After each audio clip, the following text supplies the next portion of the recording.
Hi, everyone. Welcome back to another episode of Love All. I want to apologize for the greasy hair look because I saw online that it is Chinese New Year today, and it's important that you don't wash your hair because you kind of wash away your blessings. That's one of the important things to not do. So I decided not to wash my hair this morning, which I usually do before the podcast to make sure that I kind of look halfway presentable. So apologies for the look. But Blair, excited to be back on the podcast to listen what you've been up to. I know you were in Dallas, so we'll talk about that in a second. But I think you had some follow-up questions for me or something about last episode. Yes, this is how I operate in most conversations in my life, where I walk away and 5 minutes later I say, "Oh man, I should have said this, or I should have asked this, or this would have been a good comeback to that." Yeah, right? No, it's great to see you. I feel like it has been a year. It's really only been a week, but I was, pretty much sleeping on site at the Dallas Open. So what is time at this point? But no, great to see your smiling face. And yes, I have some follow-up questions for you before we dive into some of the behind the scenes from Dallas. Okay. I wanted to ask first, Kim, we need an Achilles rehab update. How are you doing? What are you doing?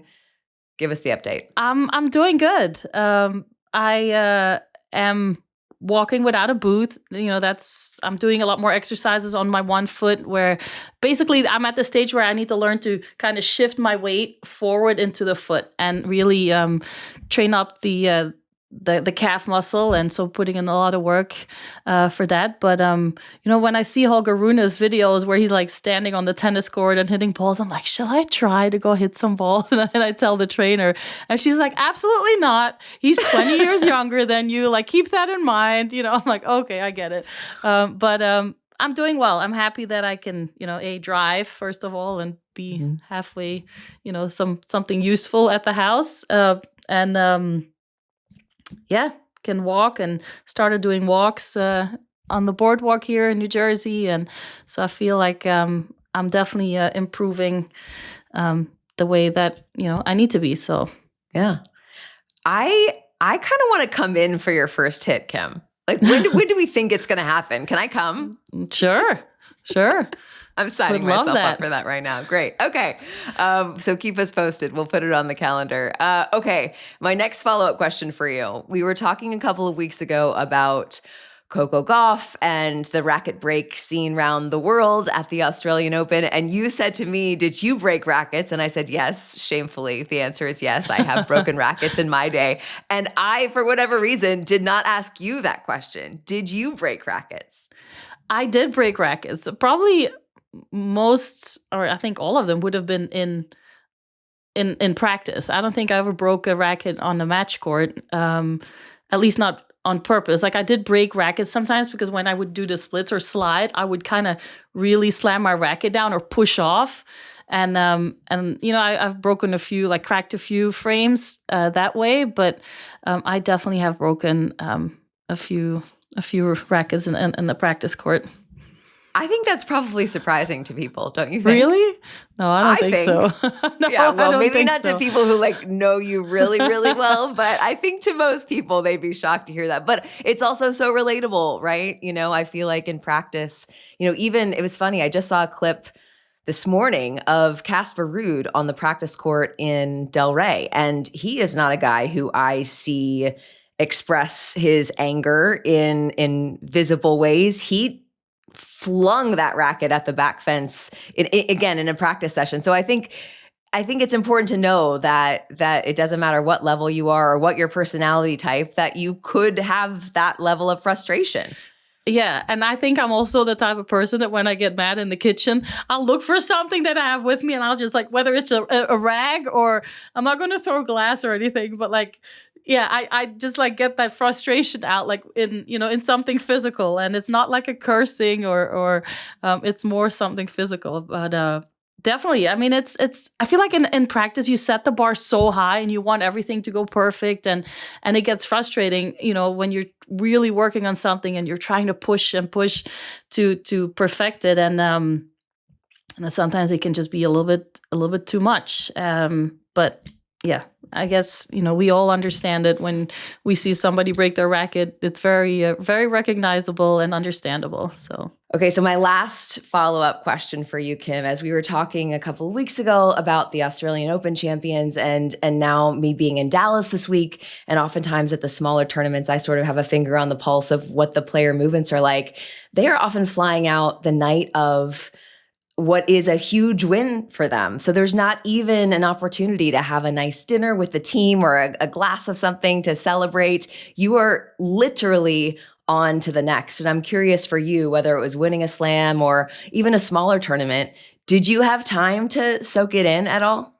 No, I don't remember really sitting down and having a big celebration. It was more like after the trip was finished, I would go home and then you kind of get to celebrate a little bit. But after tournaments right away, like a lot of times, I remember in my first win at the US Open in 2005, I would, after you finished all your media responsibilities, and I would be back in the hotel room, and I was sitting on the floor, like I was by myself. I was sitting on the floor, like folding laundry with my suitcase open, making sure like my bag was packed because we were flying out the next morning. And so I remember sitting there thinking, this is it. Like, I just want to slam, and look at me. Like, I'm still sitting here, like life goes on, like nothing's changed, Yeah. And you feel really good about it, right? Like you have a good feeling and you're excited that happened. But I think my proudest moments came later. Was when you go to the next tournament and they announce you as the US Open champion, and those kind of things are like little moments where you get motivated, but you also try not to let it get to you or let it get to your head, and you just want to really try to stay focused on what to do. Because I had that experience once as well. I think in 2001 I won Stanford for the first time, and so I think I just turned 18. And beat Lindsay for the first time in the final, and won the tournament. Was really excited. Like beat Chandler Rubin, who was top 10 at the time, Lindsay, and I had to fly to San Diego, or maybe we drove. I forget how. I think we flew, but I played Peng probably 2 days after my first Stanford win. And I was super excited. Like I was pumped. Everybody's, congratulations. You get very excited about that moment. And I ended up losing the first round. And I lost to Peng, who at the time was like 85 or 80 in the world. And so that was a moment for me where it really clicked, where I was like, okay, you cannot let yourself kind of lose focus for 1 second. Like that happened in the past. And it's kind of sad because you do want to live that, moment a little bit longer. But, so that was a very big kind of moment for me that I remember as a kid. I was 18 thinking like, okay, big lesson to learn that you have to stay committed, and there's really no time to kind of let loose. It's sort of the great part of tennis and also the tough part of tennis if you're at the very top, because the great thing is if you lose, have a terrible week, you have another week coming up. So that part is fantastic. It's one of the brilliant pieces of our sport. But then on the flip side, if you are at the very end of these events and you want to actually be able to soak something like that in, there's really not a lot of time for that. No. And in 2010, I lost first round of the Aussie Open to Petrova. And like that was a moment, like, just won the US Open in 2009, like a big expectation. One of the players that had the chance to win the tournament, and then you deal with that loss. But then immediately after, you can go, play another tournament, or you have 3 more slams that year where you can do well and still have a great season. So that's definitely the bonus about our about the way that our tour is set up, is that we have so many opportunities to come up and win the tournament and still, have at the end of the season, have a great season regarding the losses that you dealt with. So that was, there's all these little moments that you remember throughout your career, and that were definitely learning like milestones where you really had to, overcome and absorb it. By people can tell you that, but until you experience it physically, that the lesson can only be learned really by experience it. Okay. All right. Well, I'm glad I asked my follow-up questions. Really interesting perspective. Okay. So now we're going to shift to some of the behind the scenes from Dallas. That tournament has grown so much since it was at SMU. It started off and it was great and we loved it, but it's now at the Cowboys practice facility. The players are using the Cowboys practice gyms. We are eating it where the Cowboys eat. Like during the week, you're at lunch and there are, Cowboys coaches and the occasional player eating right alongside. Yeah. So the site is really neat. We also had the Cowboys cheerleaders come out. So they had sort of like a Friday Night Lights theme. They performed last year. They performed again this year on a tennis court, which they had never done before as of last year. So we made Dallas Cowboys cheerleader history. My kids came and thought the cheerleaders were far more impressive than the actual tennis. They thought that was great. So the tournament itself has grown so much and the atmosphere was so fantastic. That's why my voice is a little bit, it's going in and out today. It's because there were times when I could not even hear my own voice, and we have an incredible sound system in Dallas. So it was a fun week with a great finish. We had, I think the stat, Kim, I don't know if you saw it, that the number 1 and 2 seeds played in 3 ATP events on the same day for the first time since 1981. Wow. So first time in 44 years. So we had, Ben Shelton taking on Taylor Fritz. Ben got the win in the end. Trinity Rodman was in attendance, and Ben did not shy away from talking about her in the post-match interviews. I love that. Yeah. It's always so interesting in those situations because you don't really know, like, how much do you want to veer into that the off-court side of things? How much is the player comfortable talking about? These aren't conversations you often have before you're actually in the moment. But I asked Ben, because he's so good at giving other people encouragement and props and explaining why other people are great. I said, can you explain to the people here what she is doing on and off the court to make an impact? And she over in the corner was like, nope, absolutely not. You don't feel like you have to do that. And he proceeded to give a fantastic answer about how when he goes to her games, he sees little girls who have braids just like her, and how popularity of soccer has come such a long way. And she is a big part of that. So it was just neat to have her there as well. So just a great tournament all the way around. Exciting. I love being there. I was there a couple of years ago when I played Martina Hingis. And that's right. It was, I just loved the convenience of it as well. Like everything, the hotel, you can literally walk from the hotel to the site, like through, underground tunnel and parking, and just so convenient. And you can just see how players, why they love being there. And the food was good. It was, everything is right there. And because, there's a lot of tournaments where, you have to drive a long time to get to the practice courts or to the site. And it was, I just loved, I took my youngest son, so he loved going into the locker room of the Cowboys and just seeing, what that is all about. And it was a nice experience. Yeah. Definitely. Yeah. And I have one more behind the scenes story, just because I feel like these aren't the stories that you often hear, but my kids were also there on the day of the final. So again, they got incredible tennis, but my youngest, who is excited by very little in life, or she at least doesn't want you to know she's excited, lest you think that she's happy and fine. But she was very excited about the prospect of maybe having the chance to say hi to Mr. Ben. But I said to her, listen, there are so many things happening after the trophy ceremony. I can't promise you what's going to happen, but we were sort of hanging in the hallway, and I didn't even see Ben walk up. He walked up behind me, saw them. I hadn't told him that they were going to be there, and he introduced himself, shook hands with both of them, asked them their names, asked if they had fun, and then said, would it be okay if we got a picture together?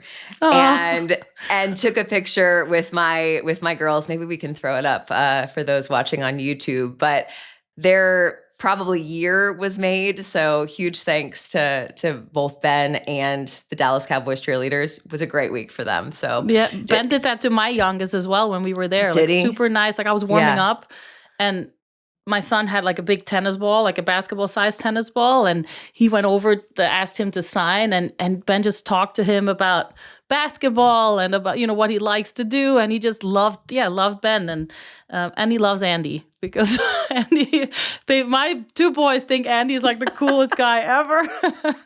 And I tell him all the time, he's like, we played a doubles exhibition at the US Open a few years ago, and we were mic'd, and they just thought like Andy was hilarious, and which he is, at times. And but yeah, it was not that hilarious. It's Ben and Andy in the tennis world. That's who they talk about. But it is, those are the things that people don't see, and oftentimes it's the opposite of that. When people can see it, that's when the player will go out of their way to do the photo op or, shake the hand.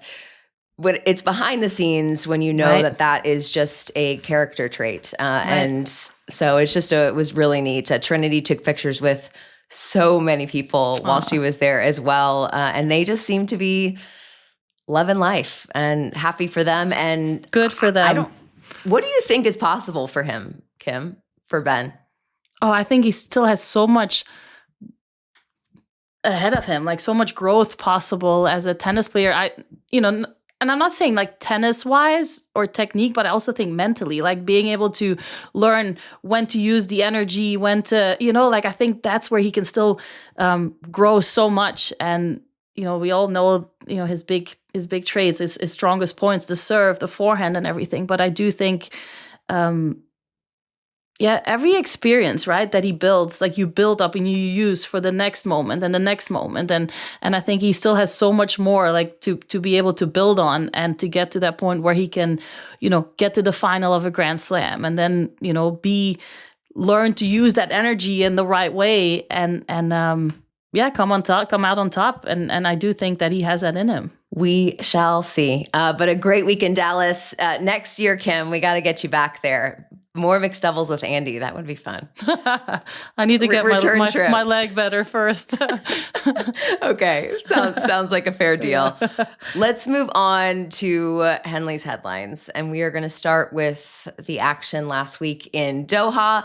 Karolina Muchova defeated Vicky Mboko in the final 4-5. She's 29 years old, and it was just her second title first since 2019. Now, in that time, she's reached 3 major semifinals and a major final, so she's a big match player. But this is a result that we've been waiting for from her, and to know that she's healthy and playing great tennis is such great news for tennis as a whole. But I'm curious for the tennis nerds out there, Kim, in addition to the fact that she has variety, I feel like we throw that out as sort of a blanket. Well, she's got variety, so she messes with people. But can you explain that? Can you take that a step further? Why is she so effective? Yeah, so definitely the variety. The variety is only, I feel like, a strength if it's used at the right time. And she has the combination of, she can hit the ball flat, hard, but she can also... She has the serve where she first sets up the point, right? Where you feel like on your own service games, you have a lot of pressure because she's such a good server and she can hit serve and volley. She can hit, the next shot, she can hit the forehand winner. Like she has all the parts that can make it really tough for her opponents. But the variety, again, is what she's able to break down. She's a smart player as well. Like she uses the variety. There's players who I feel like Ons Jabeur early on in her career she has a lot of variety as well. But when you have the option in front of you to hit, 5 different shots coming at with one ball, you can hit the slice, you can hit the drop shot, you can hit the backhand angle. Like they have so many options that it becomes hard at times to figure out what is the best option to make at that time or the best decision to make. And I think Muchova has really learned the timing of her variety. When do I use the slice? When do I use the drop shot? When do I come in? So I think that's the biggest, difference that I've seen with her and even with Ons over the years is to learn to use the variety at the right time and not just use it as a tool to, for fun or to play or to show some cool tennis, is to really learn, when to use it at the right time. But she's a great mover. She defends well, but she's from a defending position. She can also become very dominant, and so I think, is her physically staying healthy and being locked in for a certain amount of time to get the results and to build is something that she, has had to work on and has been an issue, I think, for a while with the injuries. It's not easy, every time to come back from an injury and start from zero physically and put in that work, and it can become frustrating as well. So to see, that she's putting in the work. I know that she works with, she's worked. She had surgery in 2024 on her wrist, and then she had surgery by a guy in the Czech Republic who also did the surgery on Kvitova, her hand, and. But then after that, she went to Belgium, to my hometown, in Brie, where I to work with Sam Verslegers, who was also my osteopath and trainer that I worked with. So he's kind of become a go-to person for people with wrist issues. He had Kei Nishikori went and trained with him, Zizou Berrichs. I did my rehab. So there's a doctor in Belgium who does a lot of wrist surgeries on the tennis tour, I feel like. So Belgium has become a little bit of a wrist specialist place. But good for her. I love seeing that she's working with Sven Grunefeld now as well, and that kind of collaboration has really, showed really good results very early on, and a lot of times it's just the ability to be locked in or to have a new voice telling you, this is what you need to do, and you have to do it for a certain amount of time for the results to show, and great to see her having that backup already. Yeah, and shout out to Sven as well. I didn't tell you this, Kim, before we came on today, but I messaged him to see if he would maybe talk to us for 15 minutes, maybe about what she's been working on and also his incredible coaching career. And he said, I so appreciate the invitation, but this is a new relationship and we're still building trust. And I really feel like at this point, it needs to be all about the player, which again, I think there are certainly coaches out there who do a great job of sort of balancing both of those things, but credit to him to say, listen, I feel like at this point we're still at the beginning stages and we're building that foundation. I thought that was a really kind response that made a lot of sense to me. Yeah. And it's a lot of things that we don't think about, right? Or that when you hear that, you think, yeah, of course, like it's so normal because, who would want to coach, that after, a tournament victory is on every, interview and every podcast or whatever it is, to kind of, you don't want that either. So I think that finding that balance and building that trust is super important. So good for him to, recognize that. All right. And Vicky Mboko. Back in another 1,000 final. She's now a top 10 player, and she is into the top 10 less than 1 year after winning her first tour level match. Unbelievable. My head's exploding. I was looking a little bit at her history, like on the tour online, and there's a few things to me that I feel like her biggest breakthrough, I think, was when she won the Canadian Open last year, right before the US Open in 2025. But then when you look back, like she got her first wildcard there. She's only 19 at the moment. So she got her first wildcard when she was 15 years old at the Canadian Open, and she lost in the first round. But I do feel like it takes experience to be at these events, to feel comfortable going to these tournaments, to feel comfortable training with players who are ranked a lot higher than you and who have a lot more experience than you, to get a feel for, okay, this is what I need to do. I actually feel really good when I played against this top 50 player, and I feel like I can hang. Like those are all moments that help you build your confidence. And so I do think that, we're seeing these incredible results and in a short amount of time, but it's the moments, the years leading up to that help you, with these, taking these little steps. And so great for her to, be able to absorb it all in the right way, to be able to use it. The fact that she's such a good mover, she's physically strong. She's mentally strong. I love watching her kind of rip her forehand and taking control of the rallies.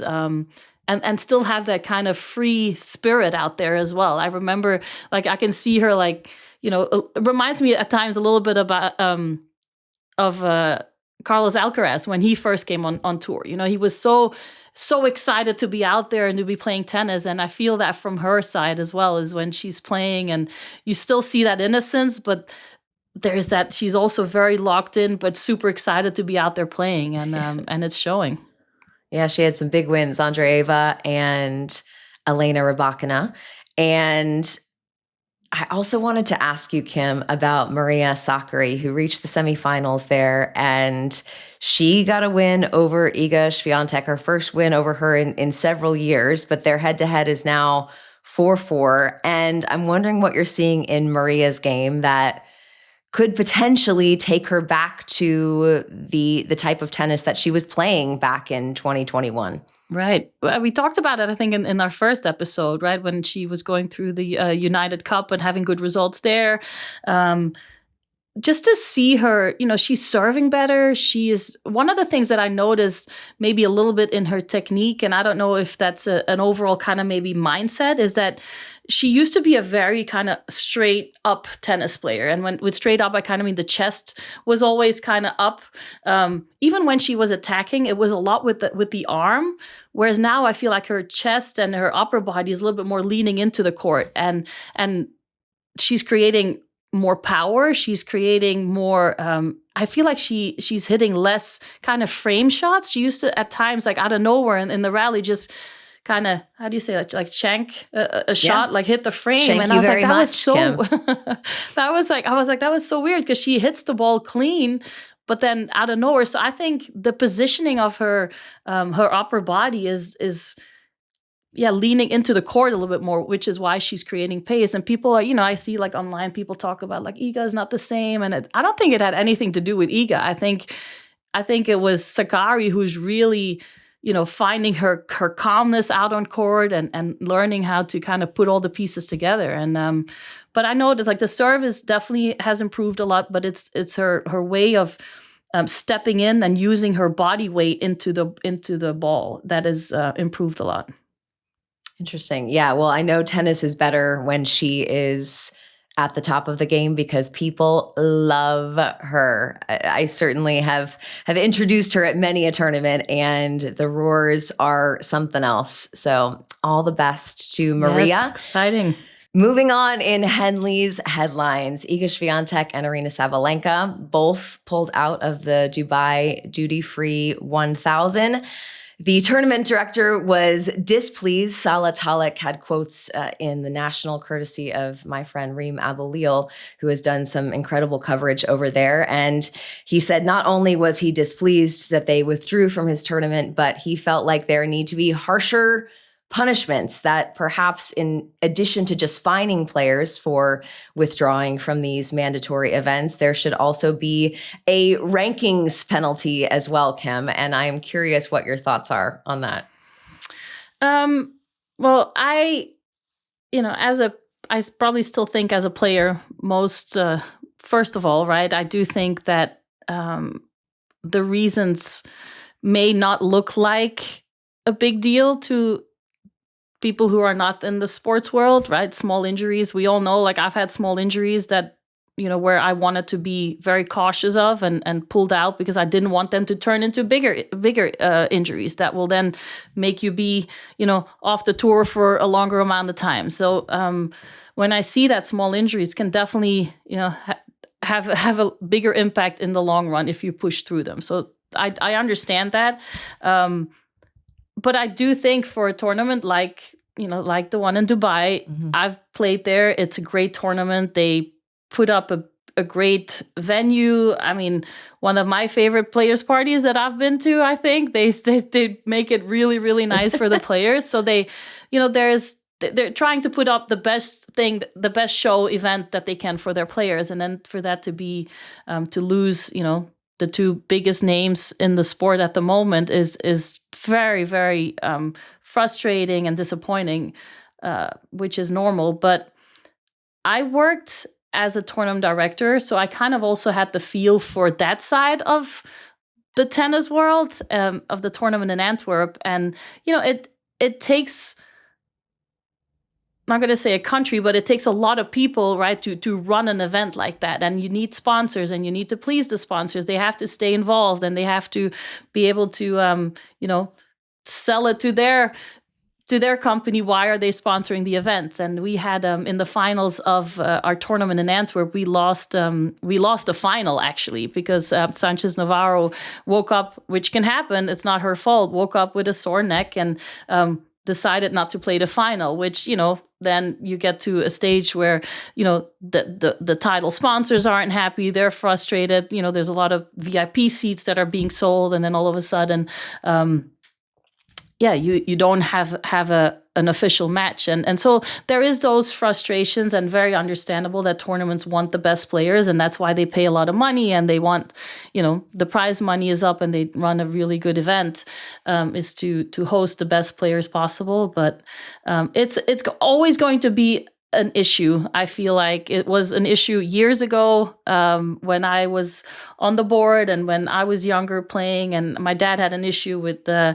Larry Scott, who was the CEO of the WTA at the time. I had wrist surgery in 2004, and I had to pull out of the Moscow event, and I was going to get fined. I think it was like 90,000 euros, if I remember correctly. And my dad was like, wait, but she's in a cast. Like, she had surgery last week. So you're telling me that she needs to be on court because she's going to be fined? And my dad was like, okay, she'll fly to Moscow and walk on court in a cast. And then you'll see with these rules how ridiculous you look.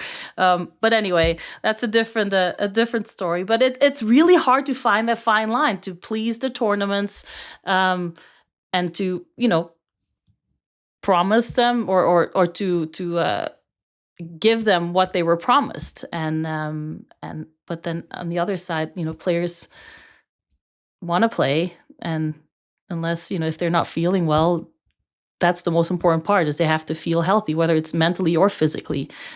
You have to feel healthy to compete at your best.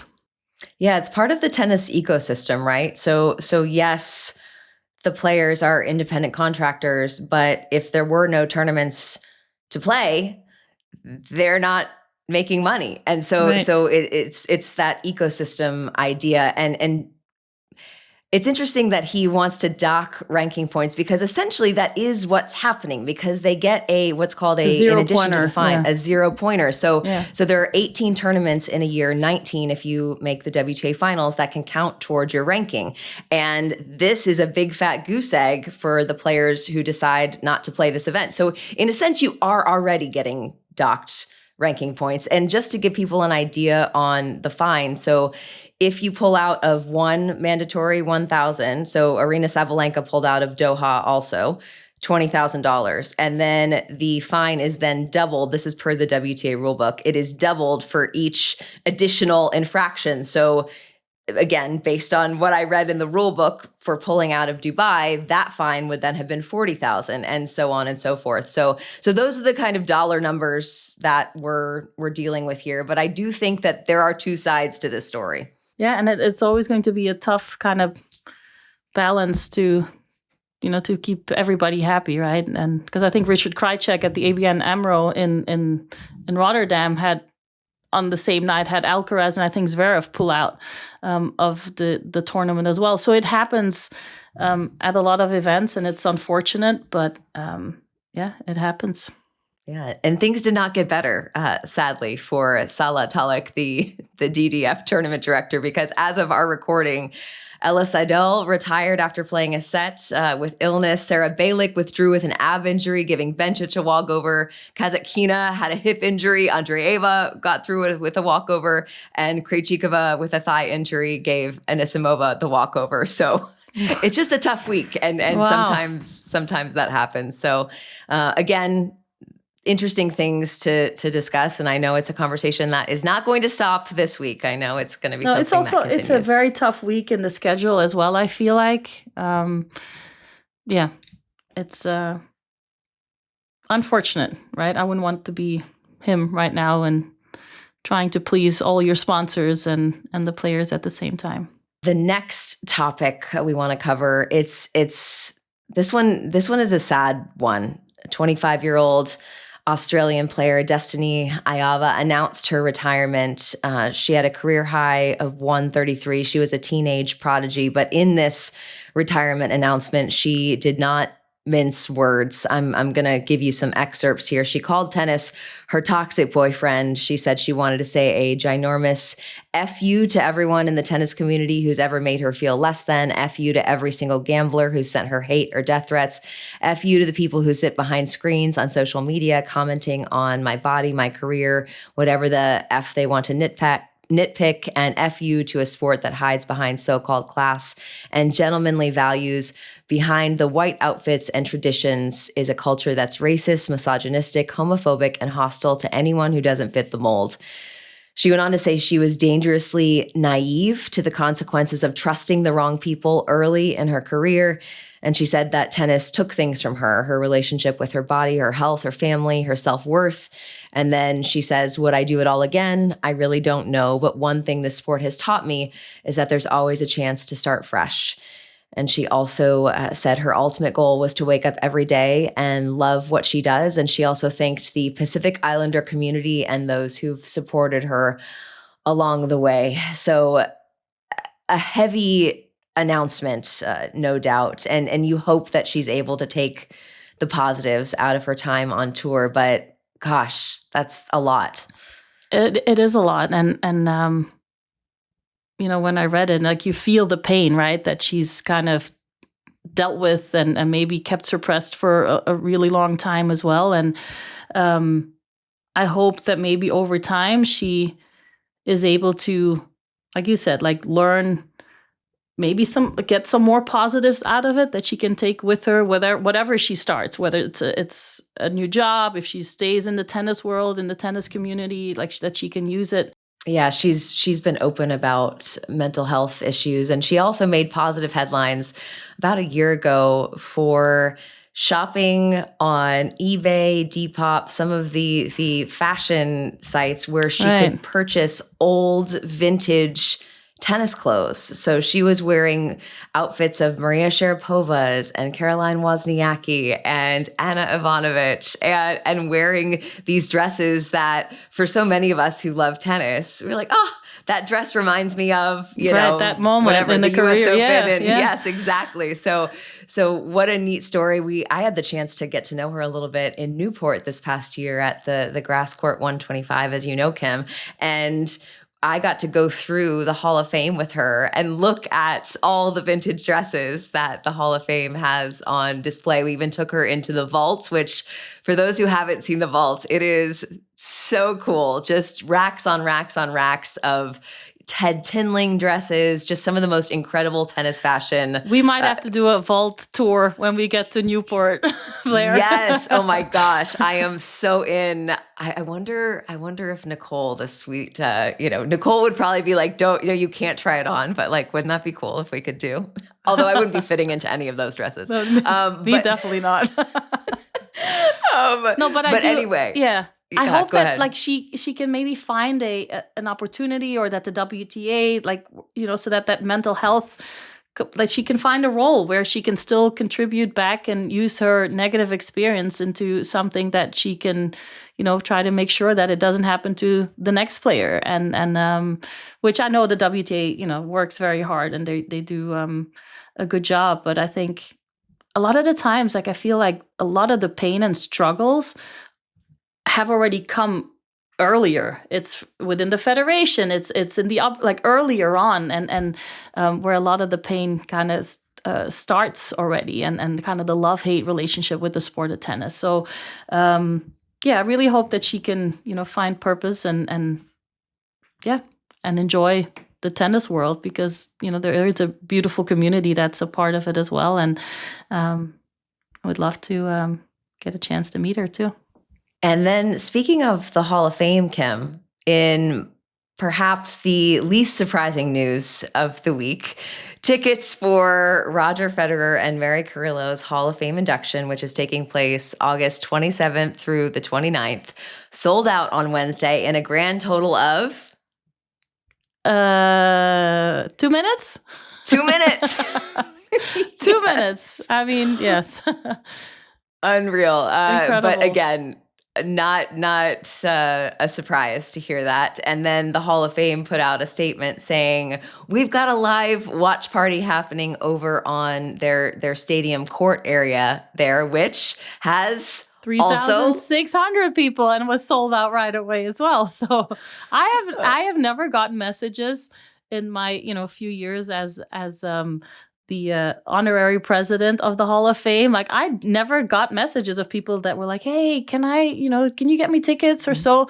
Now it's like, hey, they put me on the wait list. Like, how is this possible? Like, I was there, I've been there for a few years. Like, why am I waitlisted? Can you try to get me in? And so yeah, it's definitely going to be an amazing experience. And we all know that, but I think the people want to be a part of it. And it's very, very exciting. And by the way, Mary Carillo, I've known her as, the tennis broadcaster and commentary, and how awesome she is at that. But then I saw her doing the Winter Olympics and doing everything. And I'm like, she's incredible. Like, how, yeah. Did you hear the story behind that? That she was put when Savannah Guthrie was unable to go to the Olympics. Mary Carillo got the call and they put Mary in her and spot. she did such a great job. And again, I follow Savannah's news. I try to stay updated. And what has it been now? 17 days, I think, since her mom has gone missing. So keep thinking about her as well. But Mary Carillo is incredible and so natural. And yeah, she's unbelievable. So excited to see her get celebrated as well. Same. Have you seen her rant on badminton, Kim? No. I'll send it to you. It's iconic. If you have not seen Mary Carillo on badminton, I believe it was an Olympics dispatch. Just Google it, find it on YouTube. Right. You will not be sad. So yeah, shout out to Mary, who also, I just want to say, has done an incredible job of welcoming other women into the industry. And I will tell you that that's not always the case from other women. Mary calls it sending the elevator back down. Like, once the elevator has taken you up, send the elevator back down for the next crew. And she's done that for me and so many other people. So amazing. I am excited to celebrate Mary as well. So should we finish up today, Kim, with our Rec Room segment? We have some recommendations for you. Kim doesn't know what I'm recommending. I don't know what she's recommending. No. I want you to go first. I'm actually going with, and this has something to do with you, because I will never forget that the surprise I got, I think within my first week of being, after my second surgery, I was at home and, had to have my leg up, couldn't cook, couldn't do anything. And you send me, I got this box and I was like, wait, is it another Amazon box? I don't think I ordered anything. And then I opened it and it was the most amazing gift that couldn't have been, it just really warmed my heart to a point where I was like, how does she know me? Like it was so nice. And it's from, and then I looked it up and it was spoonfulofcomfort.com. And it was delicious, fresh made soup. It had little rolls with it. It had chocolate chip cookies that my husband absolutely loved. It had one of the, what do you call the soup spoon? Ladle? Like a ladle that I use. And and to this day, like, I still think about it. And it was just so perfect because I'm the one here that is known to make a lot of soups. And when people are sick, like, I'll make soup and send it over to them. Or, so spoonfulofcomfort.com is what I wanted to, because it's such a great little, such a warming gift. So thank you. There you go. Oh, you're welcome. Well, thank you for posting videos of making soup. I haven't done one in a while. I need to get back into it. Also, you don't want me cooking for you, so nobody wants to eat my soups. So thankful for Spoonful of Comfort, so that nobody actually has to eat soup that I make at home. Well, good. I'm so glad that was meaningful. That was great. All right. So my recommendation for the day is my taming wand. I don't know if you can see. So the brand is Kitsch, but there are several brands that make this. But you can't even really, it looks like clear mascara. So it's like a little mascara wand.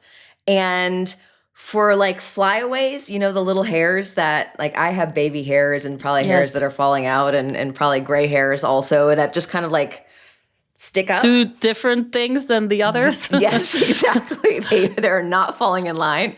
This is the most amazing thing. And I don't know, I'm using my Zoom screen as a mirror here, but you just sort of, wipe it in and it's like perfectly smooth. This has been the greatest thing for doing things on camera for me, because again, like, even if there's just one hair going the wrong way, you'll see it. You sure will. And so this thing has been a game changer. And also for those who like the slick back look is very trendy. Kim, you had no idea that your dirty hair was trendy today, but the slick back look is very in. There are wax sticks that people use to try to slick it back. But the problem with the wax is once you put the wax in your hair has wax in it. Like, there's no resurrecting your hair after you put the wax stick. No. This is more like almost like liquid hairspray. And so you can brush it out when you're done with it. So your hair isn't, if you do this on like day 2 after washing hair, your hair is not then ruined and you don't have to wash it again. So shout out to all the taming wands out there. Great. Thanks. Might have to go I and should get send one. you this. Yes. Your next care package. When I can be on court again. Wand. There you go. Or maybe for Perfect. the Zoom to keep my frizz in place.